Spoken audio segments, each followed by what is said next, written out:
Hello, my name is Dr. Lucia Palmer. I'm an assistant professor of media and communication, and in this short lesson, we're going to talk about a term you may have heard before, cancel culture. Cancel culture is a word that's circulated widely in popular culture and political discourse recently, but it's also a term that there's some ambiguity and confusion around. So let's start by defining cancel culture.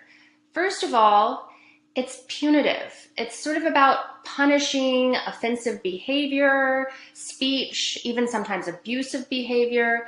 When someone says something that people perceive as racist or sexist, homophobic, transphobic, it's about punishing these people for bad behavior. It's also purposeful. It usually revolves around a group effort, a widespread, even mass effort to call someone out and hold someone accountable.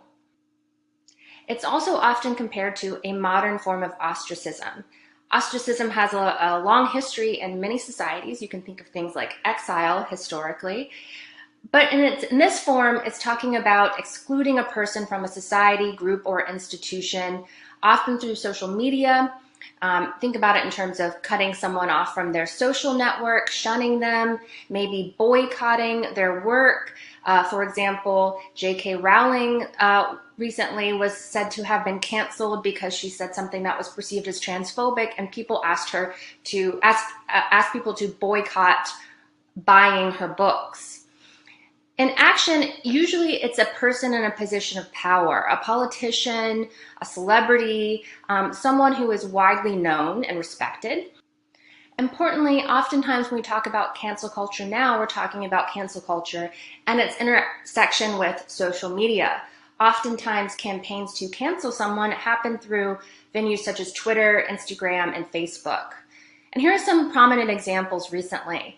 Shawn Mendes, for example, who's a popular recording artist, some past comments that he made that used racially insensitive language on Instagram and Twitter resurfaced, and you saw this trending hashtag Shawn Mendes is over party, asking people to boycott buying his albums and music. You also have a prominent example of Roseanne Barr, whose show was canceled on NBC after she tweeted this racist tweet about an African-American woman who was a member of the Obama administration. Below that, you have Gina Carano, who was an actress on the popular series The Mandalorian, and she actually had a series of really controversial tweets and comments, but this one was sort of the straw that broke the camel's back, where she compared criticism of conservative viewpoints to Nazis and Jews in the Holocaust. And this actually led to Disney firing her from the show The Mandalorian. And another prominent example is Kevin Hart, who was scheduled to host the Oscars a few years ago. People sort of raised questions about that because of past tweets that he had, past social media comments, as well as past jokes in his stand-up specials that were homophobic. And it actually led to him stepping down from hosting this year's Oscars because of the controversy. So there have been a few different perspectives on cancel culture. Is it a negative thing in our society? Is it perhaps a positive thing? So let's go through a few different ways it's been talked about. A number of people see cancel culture as a threat to free speech. For example, here's an excerpt from a letter published in Harper's Magazine that was signed by a number of scholars and journalists that were really worried about it having a chilling effect on free speech. They were worried about people being scared to speak openly about different ideas and viewpoints if they were going to be punished, if they were going to possibly lose their job or lose connections. Does this amount to censorship? Does cancel culture prevent us from saying things openly and then prevent us from circulating freely ideas and debating them? Another perspective on cancel culture worries about its negative impact on political partisanship and debate. There are fears that it can lead an already polarized United States to become even more polarized, put even more tension in between the right and the left, Democrats and Republicans, because of a lot of rhetoric around cancel culture. Does it contribute to more polarized political opinions? And there's also been recent discussion of cancel culture being used to stir up controversy by politicians. For example, you can see in this image below, cancel culture became a prominent talking point at the recent CPAC convention, which is a convention for American conservative politicians. So there's worry that perhaps cancel culture might become a political talking point in a negative way that could further ostracize the right and the left.